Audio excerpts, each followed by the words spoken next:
નમસ્કાર વિદ્યાર્થી મિત્રો, આપની YouTube ચેનલ જાત મહેનત જિંદાબાદમાં ફરી એકવાર આપનું હાર્દિક સ્વાગત છે મિત્રો આપણે CCE ની પરીક્ષામાં અંગ્રેજી વિભાગમાં જે 20 પ્રશ્નો આપણને પૂછેલા છે એના સોલ્યુશન અને એની સાથે ગ્રામેટિકલ મુદ્દાઓ એની આપણે આજે ચર્ચા કરવી છે મિત્રો અંગ્રેજીમાં ગ્રામર શીખવા માટે આપણે પાયાના મુદ્દાઓનું જ્ઞાન મેળવવું પડે અને એ પાયાના મુદ્દાઓ છે એનો ધ્યાનપૂર્વક અભ્યાસ કર્યો હોય તો અંગ્રેજી તો ચૂટકી વગાડવામાં તમે પ્રશ્ન સોલ્વ કરી નાખશો મિત્રો.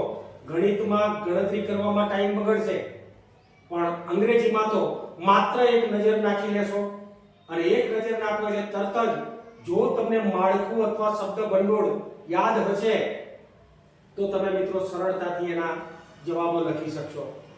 મિત્રો અંગ્રેજીની પરીક્ષા અંગ્રેજી વિષય પૂરતું તમારે એને ક્રેક કરવું હોય, એને પાસ કરવું હોય તો મિત્રો બે બાબતોનું ધ્યાન રાખશો. એક, ગ્રામર એટલે કે કોઈ પણ ભાષા શીખો છો ત્યારે ગ્રામર એનું વ્યાકરણ આપણને આવડતું હોવું જોઈએ અને બીજા નંબરે છે શબ્દ ભંડોળ. તો આ શબ્દ ભંડોળનું પણ તમારે ધ્યાન રાખવાનું છે મિત્રો, કારણ કે ભાષા શીખવા માટે વધુમાં વધુ શબ્દો તમે મેળવો, વધુમાં વધુ શબ્દો તમારી પાસે હશે, કોઈ પણ ભાષા હશે તો તમે કડકડાટ રીતે બોલી પણ શકશો, અસ્ખલિત રીતે બોલી શકશો અને એ લખી પણ શકશો મિત્રો. તો શબ્દ ભંડોળ અને ગ્રામર આ બંને વસ્તુઓ સાથે રાખીને મિત્રો ચાલવાનું છે. આપણે અહીંયા જે વિડિયો બનાવીએ છીએ મિત્રો એનો તમારે કોઈ જ ચાર્જ ચૂકવવાનો નથી, ફ્રી સેવા છે, પણ ફક્ત તમારે લાઈક, શેર અને સબસ્ક્રાઇબ કરવાનું છે મિત્રો. કારણ કે આપણે આ વિડિયો જરૂરિયાતમંદ સુધી પહોંચાડવાનો છે. જે વ્યક્તિઓ હવે પછી પરીક્ષાઓ આપવાના છે, જે સ્પર્ધાત્મક પરીક્ષાઓ આપી રહ્યા છે, એવા વિડિયોને ઉપયોગી થાય એવા વ્યક્તિઓ પાસે, એવા વિદ્યાર્થીઓ પાસે તમારે આ વિડિયોને પહોંચાડવાનો છે. તો આવો મિત્રો વિડિયોની શરૂઆત કરીએ. એને અંત સુધી તમારે જોવાનું છે. દરેક મુદ્દાઓને ચીવટપૂર્વક તમારે ધ્યાન રાખવાનું છે અને ડિસ્ક્રિપ્શન લિંકમાં જે પ્લેલિસ્ટની અંદર ગ્રામરને લગતા જે મુદ્દાઓ આપેલા છે એ મુદ્દાઓનો પણ તમારે એકવાર અભ્યાસ કરી લેવાનો છે મિત્રો. તો સરળતાથી આ પરીક્ષા તમે ક્રેક કરી શકશો, પાસ કરી શકશો. આવો મિત્રો વિડિયોની શરૂઆત કરીએ.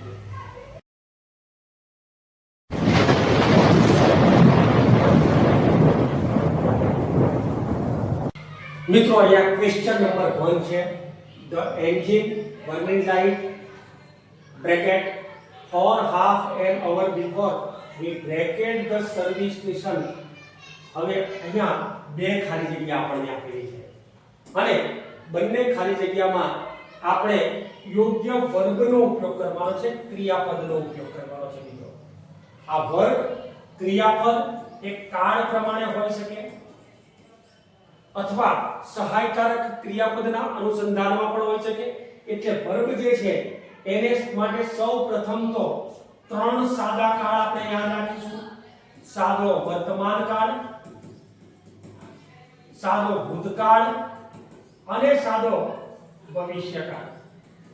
એ જ રીતે ચાલુ વર્તમાન કાળ, ચાલુ ભૂતકાળ અને ચાલુ ભવિષ્યકાળ,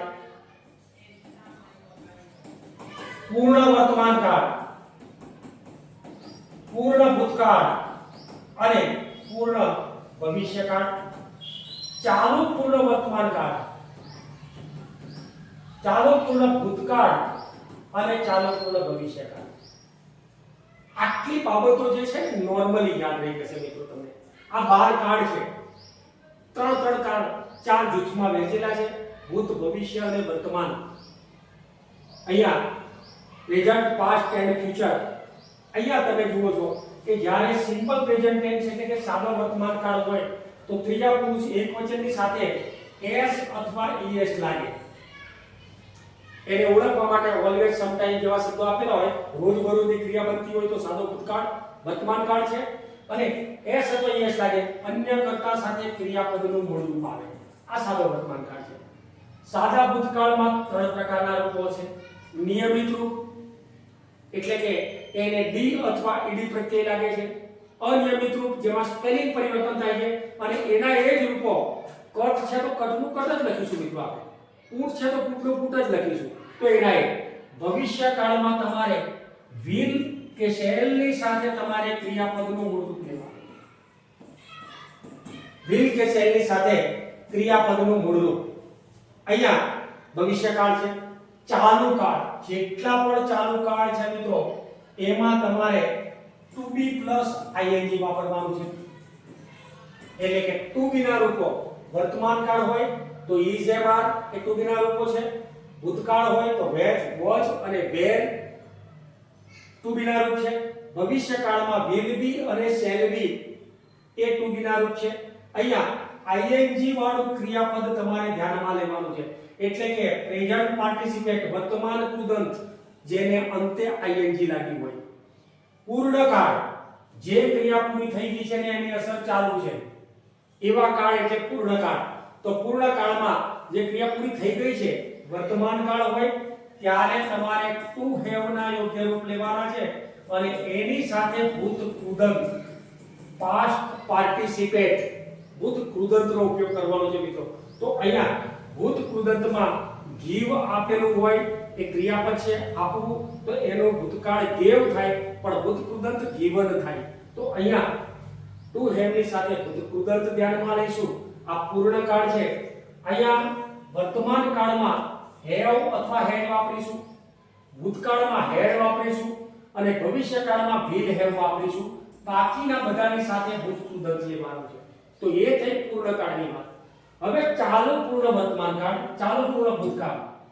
ચાલુ પૂર્ણમાં આપણે કયું માળખું ધ્યાનમાં રાખીએ છીએ મિત્રો? તમામે તમામ માળખા જે રીતે અહીંયા હું બોલું છું શોર્ટમાં ટકાવી લેજો મિત્રો.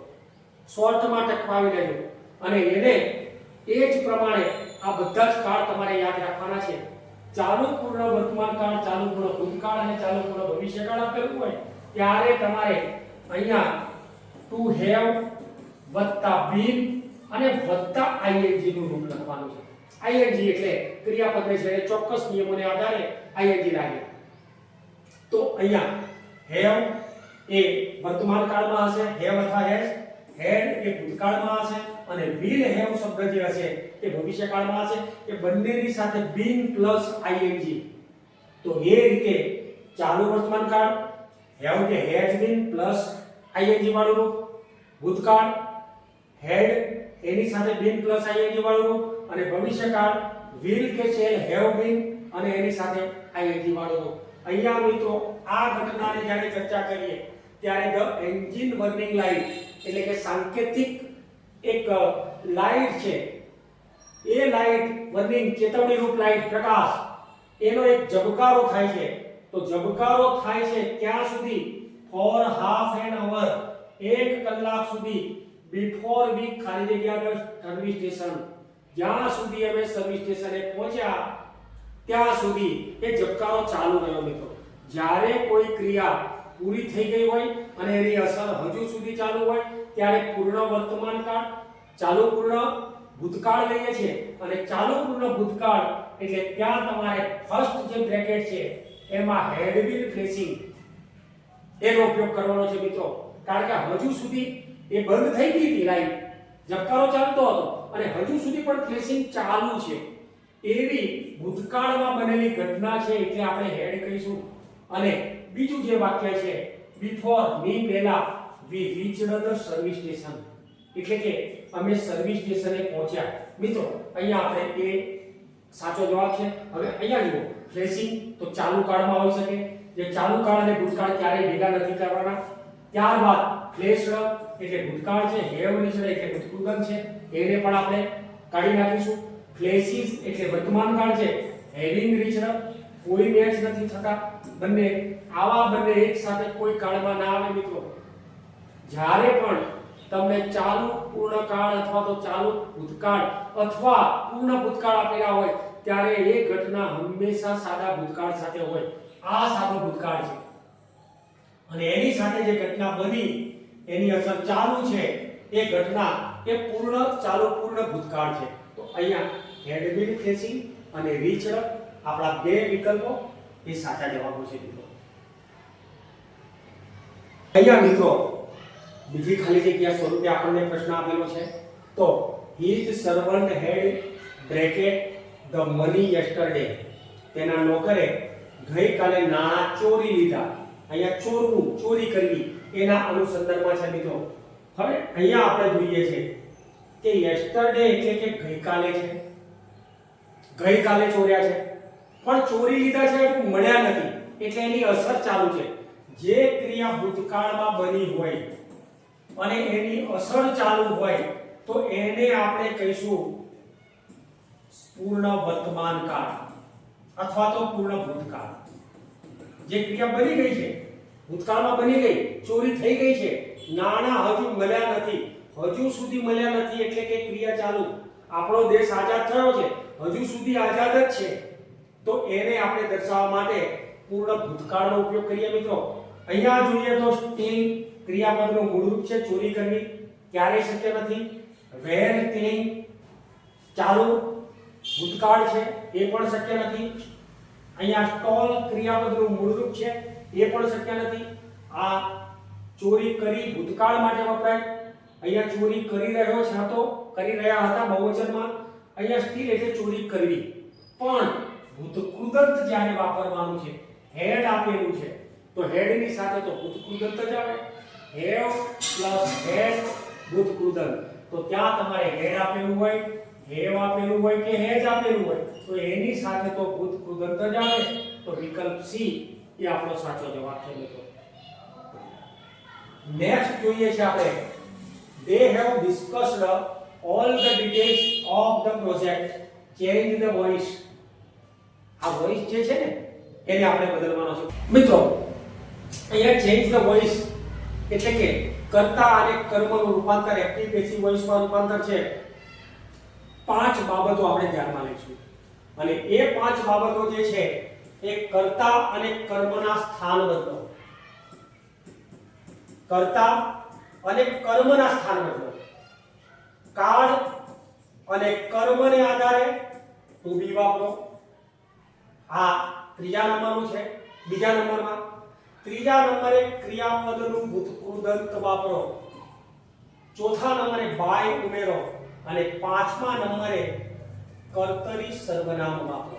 કર્મણી સર્વનામ છે એના બદલે કર્મણી સર્વનામ વાપરવાનું છે, કર્મમાં રૂપાંતર કરવાનું છે. તો અહીંયા કર્મણી સર્વનામ વાપરો. આ 5 મુદ્દાઓ તમારે ક્લિયર કરવાના છે. પહેલામાં પહેલું તો વાક્યમાં ધ્યેય જે છે એને આપણે કર્તા કહીશું, સર્વનામ સ્વરૂપે આપેલું છે. હેવ ડિસ્કસ્ડ એક ક્રિયાપદ છે, વર્બ. ત્યાર પછી all the details of the project જે છે એ આખું કર્મ છે મિત્રો. તો પહેલા નંબરનું આપણી પાસે છે કે કર્તા અને કર્મના સ્થાન બદલો. તો અહીંયા all the details of project આવું લખેલું છે એ પહેલા પસંદ કરો. તો ઓલ ધ પ્રોજેક્ટ શબ્દ તો આવવાનો જ નથી, તો all the details of the project જુઓ અહીંયા ઓલ ધ પ્રોજેક્ટ છે, ડિટેલ ઓફ નથી, કાઢી દો. ત્યાર પછી ડિસ્કશન કાઢી દો. ત્યારબાદ all the projects have been delayed કાઢી દો. અહીંયા તમારી પાસે છેલ્લો વિકલ્પ બચે છે, પણ મુદ્દાને ધ્યાનમાં રાખો મિત્રો. તો શું કહેવા માંગે છે કે કર્તા અને કર્મના સ્થાન બદલો. All the details of the project એને આપણે કર્તા બનાવી દીધું. કર્મ જે છે તેની જગ્યાએ કર્મની સર્વનામ વાપરવાનું છે એટલે ધેમ છે મિત્રો. ત્યારબાદ અહીંયા આપણે જોઈએ છે કે જ્યારે તમને હેવ આપેલું હોય એટલે કે પૂર્ણ ભૂતકાળનું રૂપ છે, પૂર્ણ વર્તમાન કાળનું રૂપ છે, તો પૂર્ણ વર્તમાન કાળ જ્યારે તમને આપેલું હોય ત્યારે ટુ બીના રૂપ તરીકે હેવ બીન શબ્દ વાપરવાનો છે. ટુ બીના રૂપ તરીકે હેવ બીન વપરાય. વર્તમાન કાળમાં ઇઝ એમ, ભૂતકાળમાં વોઝ વેર, ભવિષ્યકાળમાં વિલ બી શેલ બી. એ રીતે ચાલુ કાળ હોય તો ટુ બી પ્લસ આઈએનજી વાળું બીઈંગ, અને અહીંયા તમારે હેવ બીન, તો હેવ બીન શબ્દ વાપરીશું. અને ત્યારબાદ તમારે ક્રિયાપદનું ભૂતકૃદંત બાય ઉમેરીને તો બાય ધેમ શબ્દ છે પહેલા ક્રિયાપદનું ભૂતકૃદંત, ડિસ્કસ ની જગ્યાએ આપણે લખીશું ડિસ્કસ્ડ, એનો ભૂતકૃદંત પણ એનું એસ થાય છે મિત્રો. તો અહીંયા પણ ભૂતકૃદંત આપેલું છે, અહીંયા પણ ભૂતકૃદંત, કોઈ પણ કાળ હોય તમારે ક્રિયાપદનું ભૂતકૃદંત ધ્યાનમાં લેવાનું છે. ડિસ્કસ્ડ બાય ધેમ સાચો વિકલ્પ આપણો છે ડી. તો આ પ્રમાણે એક્ટિવ નું પેસિવમાં રૂપાંતર કરીશું મિત્રો. આગળ who is creating this problem, આ સમસ્યાનું સર્જન કોણ કરી રહ્યું છે? અહીંયા તમને કર્તા તરીકે કોઈ વ્યક્તિ નથી આપેલી, એટલે કે who છે. is creating એ વર્બ છે એટલે કે ક્રિયાપદ, અને this problem જે છે એ કર્મ છે.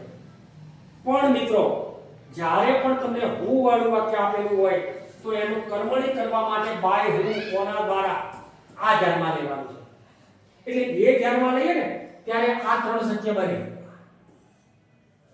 આને તો આપણે અહીંયા ઉડાડી દઈશું, એટલે એ વિકલ્પ તો આપણો છે જ નહીં. હવે આપણે લેવાનું છે who, ત્યારબાદ આપણે જે નિયમો, ચોક્કસ નિયમો જે 5 છે તે કર્તાને સ્થાને કર્મ બદલો, ટુ બી વાપરો વગેરે વગેરે. તો અહીંયા આપણે જોઈએ છે કે બાય whom પછી તરત જ તમારે કર્મ લેવાનું છે. તો કર્મ લઈએ છે ત્યારે ધીસ પ્રોબ્લેમ. તો ધીસ પ્રોબ્લેમ કર્મ કઈ જગ્યાએ આપેલું છે? તો હેજ ધીસ પ્રોબ્લેમ તો આપણે લખી નહીં શકીએ. તો અહીંયા ધીસ પ્રોબ્લેમ ની આગળ ઈજ છે એટલે એ પણ નહીં ચાલે. તો માત્ર ને માત્ર શું આવશે? This problem. હવે ઈજ ની સાથે આઈએનજી વાળું ટુ બી નું રૂપ, તો ઇઝ બીઇંગ. અહીંયા આઈએનજી વાળું રૂપ છે તો ત્યાં તમારે ઇઝ બીઇંગ ટુ બી ના રૂપ તરીકે વાપરવાનું છે.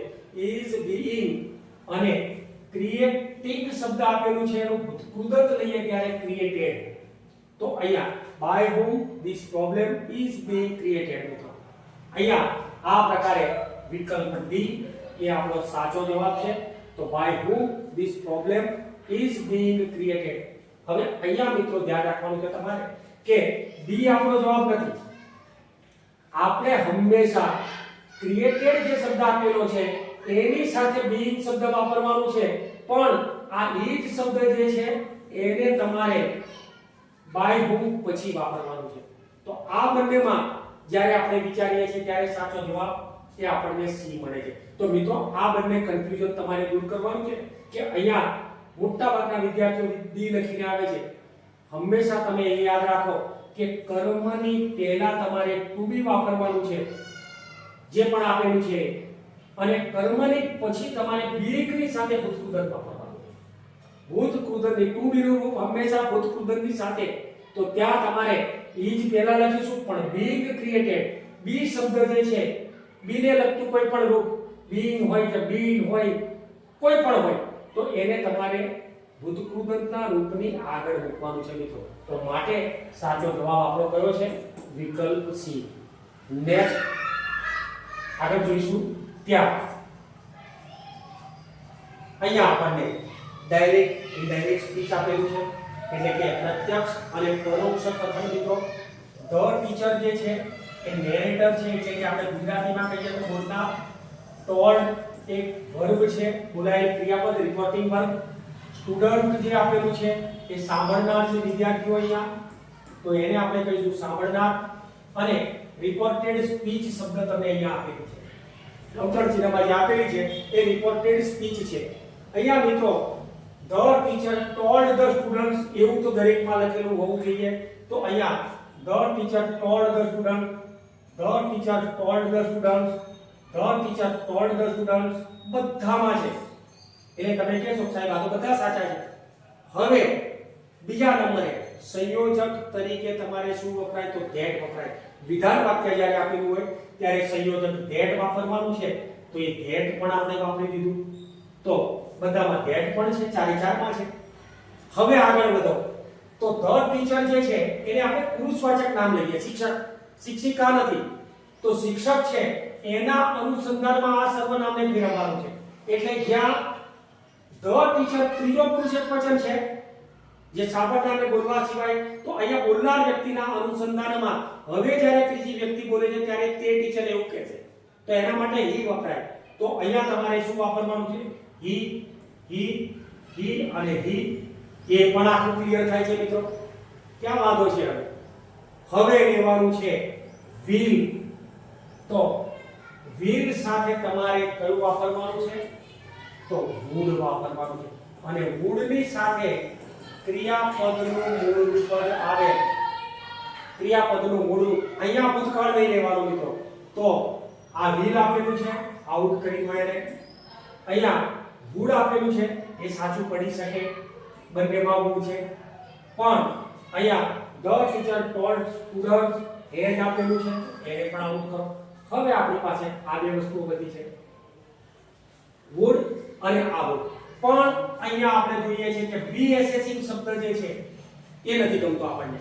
ના હોઈ શકે, ભૂતકાળનો હોઈ શકે, પણ would ની સાથે તો ક્રિયાપદનું મૂળ રૂપ જ વપરાય. કારણ કે કોઈ પણ મોડલ ઓક્સિલરીઝ હોય, સહાયકારક ક્રિયાપદ હોય, એની સાથે ક્રિયાપદનું મૂળ રૂપ આવે. assess the answer sheet the next day. તો અહીંયા સાચો વિકલ્પ એ આપણો એ છે મિત્રો. આ રીતે તમે ડાયરેક્ટ ઇનડાયરેક્ટ સ્પીચ કોના અનુસંધાનમાં વાક્ય છે એ તમારે જોવાનું છે. અને અંદર આપણને જે આ વાક્ય આપેલું છે આખે આખું ભૂતકાળમાં ફેરવવાનું હોય છે. ક્યારે? કે જ્યારે અહીંયા તમને ટોલ્ડ રિપોર્ટિંગ વર્બ આપેલું હોય, રિપોર્ટિંગ વર્બ ભૂતકાળમાં હોય ત્યારે, રિપોર્ટિંગ વર્બ વર્તમાનકાળ કે ભવિષ્યકાળમાં હોય ત્યારે કાળ નથી બદલવાનો, સર્વનામ બદલવાના છે, પણ કાળ નથી બદલવાનો. એ જ રીતે સનાતન સત્યવાળું જ્યારે વાક્ય હોય ત્યારે પણ તમારે કાળ નથી બદલવાનો મિત્રો. કોઈ કહેવત કે મહાવરો હોય ત્યારે પણ તમારે કાળ નથી બદલવાનો. આ પ્રમાણે ફેરફાર કરો. વિકલ્પ સાચો એ છે. નેક્સ્ટ જોઈએ છે આપણે. He told her, I want to meet your brother. Change the narration. અહીંયા પણ તમારે સંવાદ ચેન્જ કરવાનો છે. એટલે કે પ્રત્યક્ષ અને પરોક્ષ સંવાદ છે. he એ બોલનાર છે અને her એ સાંભળનાર છે. told એ રિપોર્ટિંગ વર્બ છે અને આ રિપોર્ટેડ સ્પીચ છે. મિત્રો વાક્યના ભાગો તો આપણા કમ્પ્લીટ થઈ ગયા. he જે આપેલું છે he told her, he told her, he told her એનું એ જ, એની સાથે કોઈ વાક્ય નથી મૂકવાનું. અહીંયા I શબ્દ જે આપ્યો છે કોને લાગુ પડે છે મિત્રો? તો I શબ્દ છે he ને લાગુ પડે છે. he બોલે છે. અને your શબ્દ કોને લાગુ પડે છે? he told her તેણીને કહે છે, તો your શબ્દ એ her ને લાગુ પડે છે. આ બેની ઉપર ફોકસ કરો. એ બંનેની ઉપર ફોકસ કરીશું. want ની જગ્યાએ ભૂતકાળનું રૂપ લેવાનું અને wanted to meet to ની સાથે ક્રિયાપદનું મૂળ રૂપ. કારણ કે wanted to meet એ હેતુલક્ષી ક્રિયાપદ છે. તો અહીંયા આપણે જોઈએ he told her. આ to સંયોજક તરીકે તો ક્યારે ના આવે, to meet સંયોજક ક્યારે ના આવે, that સંયોજક છે. એટલે કે આ બેમાંથી આપણે વિચારવાનું છે. હવે I ની જગ્યાએ he આવશે. he wanted to meet, he wanted to meet. હવે અહીંયા મિત્રો આ બંને સરખા જાય છે, પણ આની સાથે અને આની સાથે આપણે કંઈક વિચારવાનું છે. તો કોને લાગુ પડે છે? સાંભળનારના અનુસંધાનમાં. યોર સાંભળનાર હર છે એટલે સ્ત્રીલિંગ છે, તો એના અનુસંધાનમાં હર બ્રધર. હવે યોર બ્રધર તારો નથી. બીજી વ્યક્તિ જ્યારે આ સંવાદ રજૂ કરે છે ત્યારે તારો નથી, હવે તેણીનો થઈ જશે, તેણીનો ભાઈ. તો તેણીનો ભાઈ છે માટે હર બ્રધર એટલે આપણે સાચા વિકલ્પ તરીકે લઈશું વિકલ્પ સી. નેક્સ્ટ જ્યારે જોઈએ ત્યારે મિત્રો 7મા નંબરનું વાક્ય છે આપણી પાસે અને એ છે he is taller than his elder brother.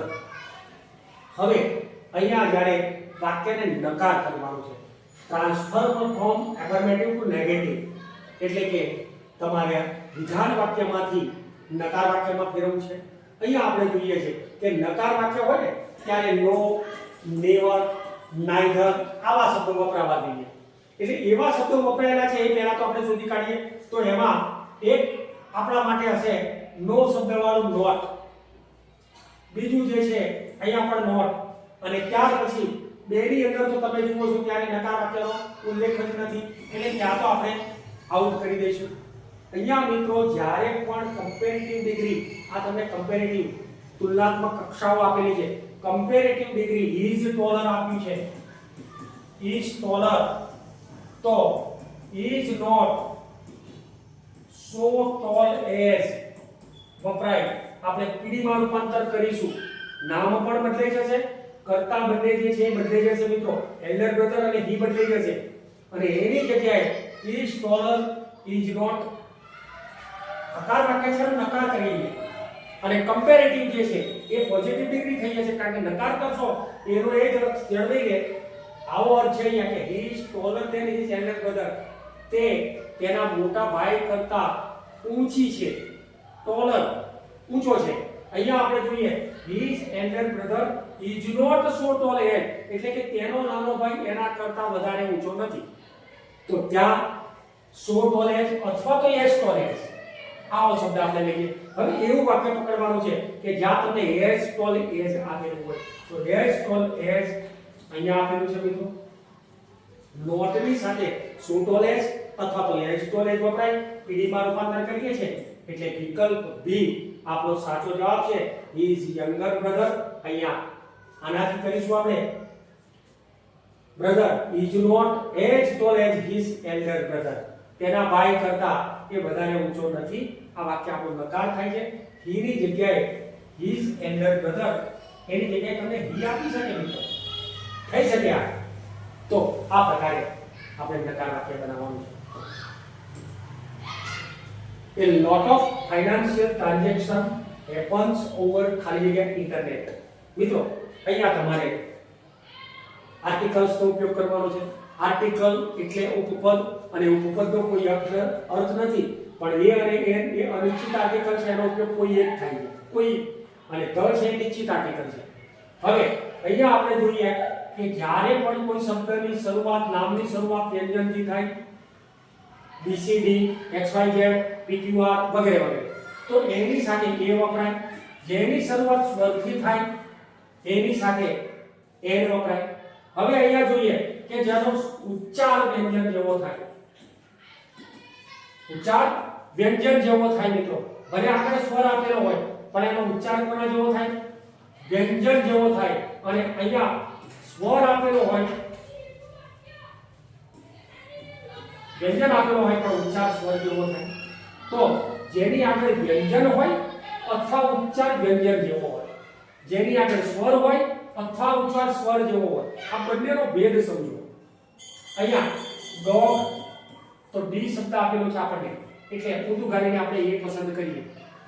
અહીંયા એપલ સ્વર છે માટે ત્યાં તમારે એક પસંદ કરવું જ રહ્યું. તો આ વસ્તુ તો થઈ ગઈ, પણ હવે આપણે એક શબ્દ લખીએ છીએ યુનિયન. અને યુનિયન જ્યારે તમે લખો છો ત્યારે યુ બોલો છો, ઉ નથી બોલતા. ઉ સ્વર છે, યુ માટે જીભને વાળવી પડે છે, તો એ સ્વર છે માટે એની સાથે પણ આપણે શું લેવાનું છે એ. એવી જ રીતે અહીંયા તમને અવર શબ્દ આપેલો હોય 1 કલાક, તો ત્યાં અવર નથી બોલતા, આપણે અવર બોલીએ છીએ, એટલે કે એનો ઉચ્ચાર કેવો થયો અ એન. અહીંયા આપણે આ આર્ટિકલ વાપરીએ, પણ આઈ છે એટલે તમે હવે તો નક્કી કરશો કે આર્ટિકલ એન આપે, પણ ના, ઇટ્સ રોંગ. અહીંયા આપણે જોઈએ છે કે lot of financial transaction happens over the internet, કારણ કે ઇન્ટરનેટ એક નિશ્ચિત વસ્તુ છે, એના સિવાય કોઈના વગર એ શક્ય નથી બનતા. નિશ્ચિત વસ્તુ છે માટે ત્યાં આર્ટિકલ ધ વાપરવાનો છે અને ધ આર્ટિકલ માટે આપણે વાપરીશું બી. નો આર્ટિકલ ક્યારે, જ્યારે બહુવચન નામ આપેલું હોય ત્યારે આર્ટિકલ નથી આવતો, અનિશ્ચિત આર્ટિકલ નથી આવતો. અને જ્યારે કોઈ વ્યક્તિનું નામ આપેલું હોય, આઈ એમ કિરીટ, તો આઈ એમ પછી એ કિરીટ કે એમ કિરીટ કે ધ કિરીટ નહીં આવે, ફક્ત કિરીટ. તો એ શબ્દ જ્યારે આપણે જોઈએ ત્યારે એની સાથે નો આર્ટિકલ, કોઈ પણ આર્ટિકલ ના આવે. આગળ 9મા નંબરમાં ખાલી બ્રેકેટ્સ આપેલું છે, brackets of the goals is achieved. અહીંયા દરેક પ્રકારના ગોલ જે છે એ શક્ય નથી લક્ષ્યાંક પ્રાપ્ત કરવા. આ ખાલી જગ્યા અહીંયા તમને આપેલી છે ને એના પછી તરત જ ઓફ છે, તો નન ઓફ શબ્દ હોય તો આપણે વાપરીએ કે નોનો ઉપયોગ કરીએ. તમે અહીંયા એવરી ઓફ શબ્દ ક્યારે નથી લખવાનો, એવરી ની સાથે હંમેશા એકવચન રૂપ લખાય છે. અહીંયા ગોલ્સ બહુવચન છે, ત્યાર પછી એની એ હંમેશા પ્રશ્નાર્થ અને નકારમાં વપરાય છે મિત્રો, એની ઓફ ધેમ. પણ અહીંયા નાઈધર ઓફ શબ્દ વાપરીશું આપણે, એક પણ નહીં. હવે નાઈધર નોર અને આઈધર અને બહુવચનમાં વપરાય છે, તો અહીંયા આપણે જોઈએ છે કે નાઈધર શબ્દ જે છે તો ત્યાં વિકલ્પ બી એ આપણો સાચો જવાબ છે. બાકીના જવાબોને આપણે આઉટ કરી દઈશું મિત્રો. નેક્સ્ટ 10મા નંબરમાં જોઈએ, please distribute this sweets brackets your classmates. આ જે મીઠાઈઓ છે એ તમારા સહપાઠીઓ, તમારી સાથે ભણનાર વિદ્યાર્થીઓ છે એમની વચ્ચે વહેંચી દો. હવે વચ્ચે માટે આપણે આ ત્રણ શબ્દોને યાદ રાખીશું. between, એ જ રીતે among અને એ જ રીતે amidst. આ ત્રણ વસ્તુ, આના ત્રણેયનો અર્થ થાય છે ની વચ્ચે. એટલે with એટલે ની સાથે નથી આવવાનું, about એટલે ના વિશે એ પણ નથી આવવાનું. હવે આ બેમાંથી આપણે પસંદગી કરવાની છે. જ્યારે કોઈ પણ વસ્તુ કે વ્યક્તિ કે પદાર્થ બેની વચ્ચે હોય ત્યારે તમારે between વાપરવાનું છે. જ્યારે કોઈ વસ્તુ કે પદાર્થ અનેકની વચ્ચે હોય, અનેક ઘણા બધાની વચ્ચે, ત્યારે તમારે among વાપરવાનું છે.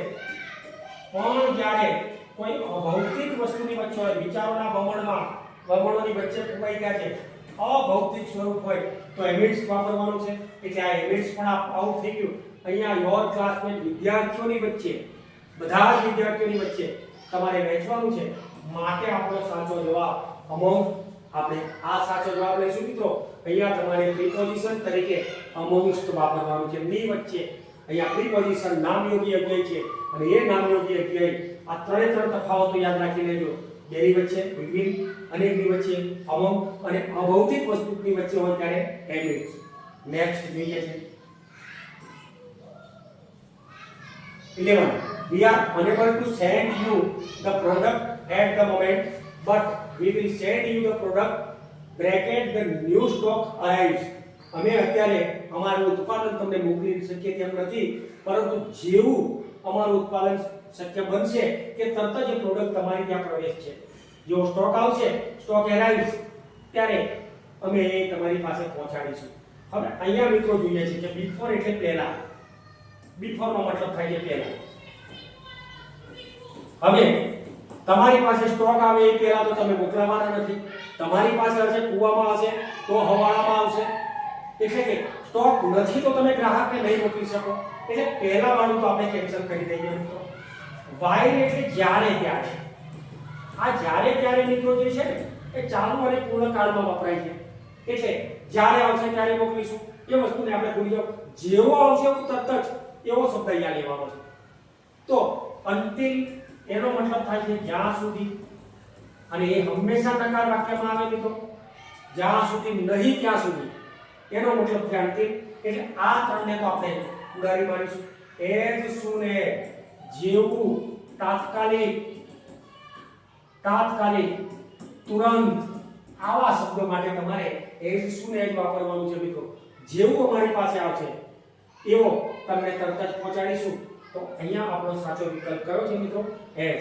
we are unable to send you a product at the moment. આ ક્ષણે મેં તમને પ્રોડક્ટ નહીં મોકલીએ, but we will send you, પરંતુ અમે મોકલીશું the product એટલે કે ઉત્પાદન as soon as the new stock arrives, જેવો નવો સ્ટોક તમારી પાસે ઉપલબ્ધ થશે. નેક્સ્ટ આગળ જોઈએ છે he has given, ખાલી જગ્યા એટલે કે બ્રેકેટ્સ, good performance. ત્યાં આપણે જોઈએ કે આ જે છે એ વિશેષણનું મૂળરૂપ છે અને એનો મતલબ થાય છે સુસંગત. કન્સિસ્ટન્ટ એટલે સુસંગત. હાર્મની શબ્દનો એક લગભગ મળતો આવતો શબ્દ છે. હાર્મની એ પણ એક પ્રકારનો સુસંગત શબ્દ છે. કન્સિસ્ટન્ટ સાતત્યપૂર્ણ, સુસંગત. અહીંયા કન્સિસ્ટન્ટલી સુસંગત રીતે. અહીંયા મોર કન્સિસ્ટન્ટ એટલે વધુ સુસંગત અને અહીંયા લેસ એટલે ઓછું સુસંગત. આમાંથી આપણે વધુ અને ઓછું બેને તો ભૂલી જ જાઓ. સુસંગત જે છે એ પણ સુસંગત એટલે કે એક વિશેષણની સાથે બીજું વિશેષણ હોય ત્યારે તમે બે મૂળરૂપમાં તો નહીં હોય, બરાબર? તો ત્યાં ગુડ જે આપેલું છે એની સાથે તમારે કન્સિસ્ટન્ટલી શબ્દ વાપરવાનો છે. એટલે આપણો સાચો જવાબ વિકલ્પ બી છે મિત્રો. વિકલ્પ બી. અને એ સુસંગત રીતે તમારું પ્રદર્શન તમે કરી શકશો, સારું પ્રદર્શન કરી શકશો. he has given, એને આપ્યું, સારું પ્રદર્શન આપ્યું. તો એવો અર્થ આપણે અહીંયા લેવાનો છે. મિત્રો question number 14, select the correct meaning of એક આપણને કહેવત આપેલી છે, રૂઢિપ્રયોગ છે, to have an axe to grind, એટલે પોતાના હેતુઓ સિદ્ધ કરવા, આપણને વ્યક્તિગત હિતવાળા હેતુઓ સિદ્ધ કરવા, એવું એનો ગુજરાતી મીનિંગ આપણે કરવાનો છે. To have an axe to grind એટલે કે દળવા માટે પોતાની જ કુવાડી વાપરો. પણ અહીંયા આપણે થોડું ફેરફાર કરીને પોતાના હેતુઓ સિદ્ધ કરવા માટેનું કાર્ય કરવું, એટલે એક સ્વાર્થીપણું કાર્ય કરવું, એવા અર્થમાં આને જ્યારે બોલાવીએ ત્યારે અહીંયા આપણે જોઈશું તો વર્ક ડે એન્ડ નાઇટ, સતત કામ કરવું, તો એ તો આપણા માટે શક્ય નથી, એ વિકલ્પ આપણો સાચો નથી. તો વર્ક વિથ નો રિઝલ્ટ, પરિણામ વિહીન, પરિણામની અપેક્ષા વગર કાર્ય કરવું, એ પણ શક્ય નથી મિત્રો. સેલ્ફિશ એઇમ ઓર મોટિવ, અહીંયા સ્વાર્થીપણું આપણે સાબિત કરીએ છીએ. તો સ્વાર્થીપણું એ સેલ્ફિશ એઇમ એટલે સ્વાર્થી લક્ષ્યાંક અથવા તો મોટિવ એટલે પણ આપણે એક લક્ષ્ય ટાર્ગેટ, તો એના માટે આપણે વિકલ્પ સી સાચો છે. ટુ જનરેટ ઇન્ટરેસ્ટ એટલે કે રસ કેળવવો, એ પણ સાચો વિકલ્પ નથી મિત્રો. અહીંયા to have an axe to grind, ઈશ્વા માટે કુહાડી જરૂરી છે, તો એના માટે સેલ્ફિશ એમ ટુ મોટિવ એટલે કે પોતાના સ્વાર્થી હેતુઓ લક્ષ્યાંકોને પાર પાડવા. હવે આપણે આગળ જઈએ છીએ ત્યારે choose the synonyms of abandon, synonyms પસંદ કરવાનો છે તમારે, એટલે કે સમાનાર્થી શબ્દ પસંદ કરવાનો છે, અને એ છે abandon. abandon એટલે પુષ્કળ, જથ્થાદર્શક વસ્તુ છે, આ પુષ્કળ પ્રમાણમાં.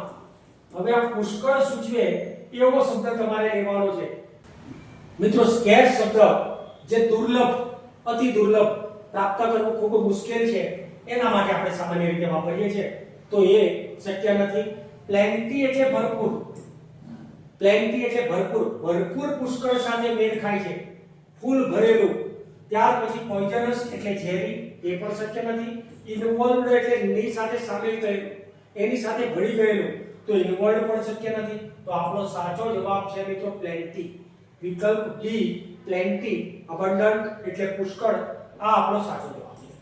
નેક્સ્ટ આપણે જોઈએ છે ત્યારે choose the correct antonyms of meek. Meek શબ્દનો મતલબ થાય છે નમ્ર, વિનમ્ર. આ નમ્રતા સાથે સંકળાયેલો, શાંતિપણા સાથે સંકળાયેલો શબ્દ મીક એટલે નમ્ર. હવે નમ્ર, ટેમ એટલે પણ નમ્ર થાય છે, મોડેસ્ટ એટલે પણ નમ્ર થાય છે, હમ્બલ એટલે પણ સામાન્ય, નમ્ર, શાંતિ પરિવર્તન કરનાર, તો એ પણ આ ત્રણે ત્રણ તો એના સમાનાર્થી છે મિત્રો. તો હવે એ ત્રણને આપણે કેન્સલ કરી નાખીશું. તો એનો વિરોધાર્થી શબ્દ આપણે તો લેવાનો છે, એન્ટોનિમ્સ લેવાનો છે. તો એ વિરોધાર્થી શબ્દ એટલે અગ્રેસિવ, ખૂબ જ ઉગ્ર, ભયાનક ઉગ્ર. નમ્ર જે છે ને એને વિરોધાર્થી શબ્દ લઈએ ત્યારે એ ઉગ્ર સ્વભાવનું, તો એના માટે અગ્રેસિવ એ આપણા માટે સાચો વિકલ્પ છે મિત્રો. નેક્સ્ટ 17મા નંબરમાં choose the correct one word substitution of a collection of the weapons and military, એટલે કે જે મિલિટરી લશ્કર જે છે અથવા તો એના શસ્ત્રો એનો સંગ્રહ કરવા માટેનું જે સ્થળ છે એના માટેનો એક શબ્દ આપણે વાપરવાનો છે મિત્રો. અહીંયા આપણને કેટલાક શબ્દો આપેલા છે. અવેરી, અવેરી શબ્દ જે છે એ પક્ષીઓનું સંગ્રહાલય, એવા અર્થમાં આપણે. ચિવલરી શબ્દ આપેલો છે. ચિવલરીનો મતલબ થાય છે શૌર્ય સાથે સંકળાયેલો, એ શૌર્ય, બહાદુરી, એના માટે. એટલે આ બે શબ્દો નથી મિત્રો. ત્યાર પછી રિવરલી એટલે મોજ મજા, આનંદ પ્રમોદ, એ પણ આપણું શક્ય નથી. તો આર્સેનલ શબ્દ જે છે એ આપણા માટે શસ્ત્રાગાર, એનું જ્યારે ગુજરાતી કરીએ ને ત્યારે શસ્ત્રાગાર, છાવણી, શસ્ત્રો રાખવા માટેનું સ્થળ, જેને શસ્ત્રાગાર, એટલે આપણો સાચો વિકલ્પ બી છે મિત્રો. અહીંયા જરા ભૂલથી બી અહીંયા લખાયેલું છે, પણ તમારે આ શબ્દ યાદ રાખવાનો છે. આર્સેનલ એટલે શસ્ત્રાગાર, એ આપણા માટે સાચો શબ્દ છે મિત્રો. નેક્સ્ટ જોઈએ છે આપણે કે choose the correct one word substitution of large building with an extensive floor area typically for housing aircraft. વિમાનને સમાઈ શકે એવું વિશાળ છત ધરાવે છે એવા પ્રકારની એક મોટી ઇમારત, એને શું કહેવાય મિત્રો? લંગર. આ લંગર શબ્દ છે, વહાણને જે લાંગરવાનું સ્થળ એને લંગર કહેવાય છે મિત્રો. વહાણને જ્યાં લાંગરવાનું છે એ સ્થળને લંગર કહીએ છીએ. એટલે એ પણ નથી. રાફ્ટ એટલે તરાફો, જે તરાપો પાણીમાં તરવા માટે જે બનાવેલો છે એને આપણે કહીએ છીએ તરાપો. ખાસ કરીને વાંસની પટ્ટીઓને જોડીને બનાવાય છે અને એની પર ખાસ પ્રકારનું મીડ લગાડી દેવામાં આવે અથવા તો ડામર કે જેનાથી પાણી અંદર પ્રવેશી ના શકે, તો એને રાફ્ટ કહેવાય છે, તરાપો. હેંગર, આ શબ્દ આપણે હેંગરનો મતલબ થાય છે એક મોટી ઇમારત કે જેની ઉપર વિમાન પણ પાર્ક કરી શકાય, એટલે કે એનું ઉડ્ડયન કરી શકાય ત્યાંથી, તો એવું હેંગર. અને ડીક જે છે એને આપણે ગોદી કહીએ, સમુદ્ર કિનારે જે છે તે ગોદી. બંદર, તો એ ડીક પણ શબ્દ નથી. ડેક શબ્દ ખાસ કરીને એનો ઉચ્ચાર આપણે કરીશું. હેંગર શબ્દ એ આપણા માટે સાચો વિકલ્પ છે મિત્રો. હેંગર એટલે મોટી ઇમારત. નેક્સ્ટ જોઈએ છે, he had taken the bracket caution of seeking legal advice. Legal advice મિત્રો એટલે કે કાયદાકીય સલાહ. seeking એટલે મેળવવું અથવા લેવું, અને he had taken તેના દ્વારા લેવાય. અહીંયા આપણે caution શબ્દ જે છે ને, કારણ દર્શક, હવે એની સાથે પ્રિફિક્સ એટલે કે અવ્યય વાપરવાનો છે. આગળ જ્યારે તમે વાપરો છો ત્યારે એને પૂર્વવર્ગ કહેવાય છે, અવ્યય, અને પાછળના ભાગમાં જ્યારે આપણે વાપરીએ ત્યારે એને પ્રત્યય કહીએ છીએ. તો અહીંયા આપણે અવ્યય વાપરવાનો છે. તો એક કોઝન શબ્દ ખોટું છે, મિસ કોઝન શબ્દ ખોટું છે, ઈએન શબ્દ તો ક્યારેય લાગવાનો નથી. આપણા માટે પ્રિકોઝન, પ્રિકોઝન શબ્દ જે છે એ સાચો વિકલ્પ છે, એટલે વિકલ્પ સી, પ્રિકોઝન સાવચેતીના ભાગ રૂપે, એવો એનો અર્થ આપણે કરવાનો છે. Next 20 number, please do not bracket the new water bottle at school. મહેરબાની કરીને આ નવી બોટલ છે તમારી એ સ્કૂલમાં ભૂલી ના જાઓ, એવું એક આપણને સજેશન કરવામાં આવ્યું છે, વિનંતી કરવામાં આવી છે. આ વિનંતી પ્લીઝ ડુ નોટ. હવે ડુ આવે ત્યાં ક્રિયાપદનું હંમેશા મૂળરૂપ આવે મિત્રો. વિનંતી દર્શક શબ્દ છે પણ ડુ ની સાથે ક્રિયાપદનું મૂળરૂપ. તો ક્રિયાપદના મૂળરૂપમાં લોસ્ટ એટલે ગુમાવ્યું ભૂતકાળ છે, લૂઝ એટલે ઢીલું, એકદમ ઢીલું, એ પણ નથી. લોસીસ શબ્દ જે છે એ પણ નથી. તો આપણા માટે લોસ શબ્દ જે છે એ સાચો વિકલ્પ છે મિત્રો. તો અહીંયા આ ત્રણ સિવાય આપણે એને પસંદ કરીને આવવાનું છે. તો અંગ્રેજીમાં થોડુંક ધ્યાન રાખીશું મિત્રો, થોડીક કાળજી રાખીશું, તો સરળતાથી આવા નાના નાના કોયડાઓ જે છે અથવા નાના પ્રશ્નો છે એના જવાબો મેળવીશું. કેટલીક કહેવતો, મહાવરો જ્યાંથી પણ આપણને મળે ત્યાંથી તમારી ભાષામાં એને નોટમાં લખી રાખો મિત્રો. જ્યાંથી પણ મળે ત્યાંથી કેટલાક નવા શબ્દો તમને મળે, એવા નવા શબ્દો જે છે એ તમે એક બાજુ ગમે તે રીતે ટપકાવી લો કે જેનું તમે વારંવાર તમારી નજર પડે. મિત્રો તમે જાતે તૈયાર, અહીંયા આખો પીરિયડ તમે આખો વિડિયો જુઓ છો, એમાંથી થોડાક શબ્દોનું જ્ઞાન મળે, પણ વિશ્વ એ વિશાળ છે, ઘણા બધા શબ્દોથી સંકળાયેલું છે, અને એવા શબ્દો મિત્રો જે છે એમાંથી તમારે જે શબ્દો આપણને અઘરા લાગે છે એને ક્યાંક નોટબુકમાં એને લખી નાખો મિત્રો. દાખલા તરીકે એન્સાઇક્લોપીડિયા, આવો શબ્દ આપણને મળ્યો છે, તો એન્સાઇક્લોપીડિયા એટલે શું? તો એને આપણે ખાસ કરીને વિશ્વ જ્ઞાન કોશ તરીકે ઓળખીએ છીએ. તો એવો શબ્દ જે છે એ આપણને બહુ ઓછી જગ્યાએ મળી આવે. એ જ રીતે આપણા બોડીનું જે કાર્ય થાય છે એ બોડીનું કાર્ય કરવા માટે જૈવિક ક્લોક જેને કહીએ, બરાબર, આપણા શરીરની જે જૈવિક ઘડિયાળ